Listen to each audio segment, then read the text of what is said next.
नाशिकच्या सोमेश्वर मंदिरात विकास कामांना गती. जॉगिंग सायकल ट्रॅकची कामे प्रगतीपथावर.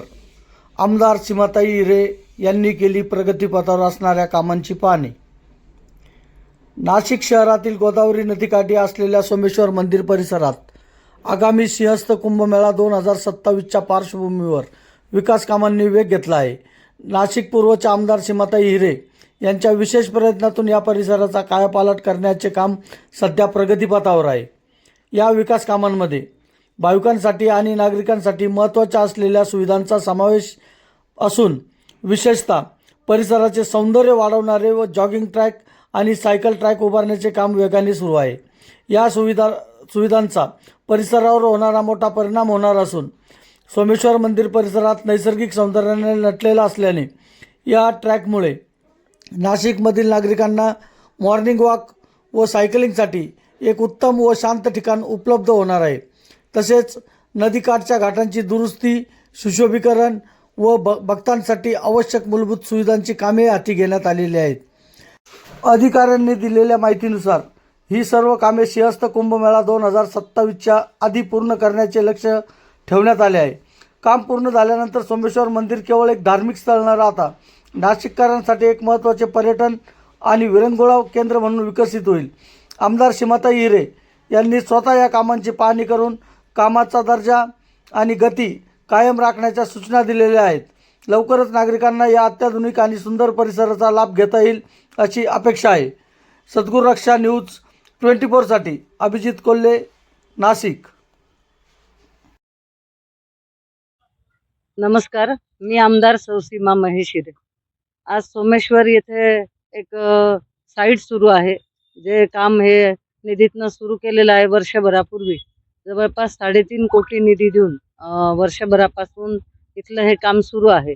अतिशय सुंदर असा, म्हणजे नाशिकमध्ये कुठेही अजून सायकल ट्रॅक झालेला नाही. तो पूर्ण सायकल ट्रॅक त्याचबरोबर जॉगिंग ट्रॅक असा दोन्हीही ट्रॅक झाडांच्या मधून हे करण्यात आलेलं आहे. त्याचं नियोजन आणि काम सुद्धा जवळपास 50 ते 60% काम आता पूर्ण झालेलं आहे. मी आता त्याच कामाची पाहणी करण्याकरता आलेले होते. सध्या तपोवनमध्ये झाडांबद्दल खूप बोललं जात आहे की झाडं तोडणारे साधुग्रामसाठी किंवा कुंभमेळ्याकरता. परंतु मी आपल्या सगळ्या नाशिककरांना सांगेल की आदरणीय देवेंद्रजी फडणवीस हे असं नेतृत्व आहे की आत्तापर्यंत तुम्ही बघितलं असेल की त्यांचा कुठलाही निर्णय हा चुकलेला नाहीये. कधी कुठलं भाषण केलं, माझ्या तोंडून चुकून वाक्य निघालं, मी माझे शब्द मागे घेतो, असं सुद्धा तुम्हाला आता त्यांच्यापर्यंत झालेल्या राजकीय वाटचालीत हे बघायला मिळाले नसेल. आमचा पूर्णपणे विश्वास हा आदरणीय देवेंद्रजी फडणवीस यांच्यावर आहे आणि त्यामुळे ते जे निर्णय घेतील ते योग्यच असेल याची मला पूर्णपणे 100 नाही 1000% खात्री आहे. त्यामुळे साधुग्राममध्ये कुठल्याही प्रकारची आपत्ती येणार नाही. परंतु आता राजकीय विरोध आणि त्याचबरोबर येणाऱ्या निवडणुका त्याच्या धर्तीवर काही विरोधक असतात. ते काही ना काही मुद्दे त्यांना पाहिजे असतात, कारण त्यांच्याकडे आता कुठलेही मुद्दे शिल्लक नाही. त्यामुळे काहीतरी उकरून काढायचं आणि ते करायचं आणि त्याचं भांडवल करायचं, असं काहींचा सध्या उद्योग सुरू आहे. तोही इथे, म्हणजे खास करून मी बोलते ते सोमेश्वरच्या जागेबद्दल, नाही तर काहींना वाटेल तपोवनचं मी बोलते.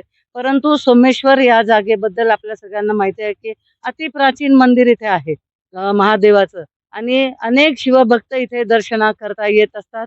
आता मोठे रहिवासी क्षेत्र सुद्धा आजूबाजूला झालेलं आहे. तुम्ही बघत असाल की आजूबाजूला खूप मोठ्या प्रमाणात कॉलनी झाल्या आहेत, लोक राहायला आलेले आहेत आणि त्यामुळे नागरिकांना सुविधा मिळावी याकरता इथे हा जॉगिंग ट्रॅक निसर्गरम्य वातावरणात करता यावा याकरता इथे जॉगिंग ट्रॅक त्याचबरोबर सायकल ट्रॅक हे दोन्हीही इथे प्रयोजन केलेलं आहे.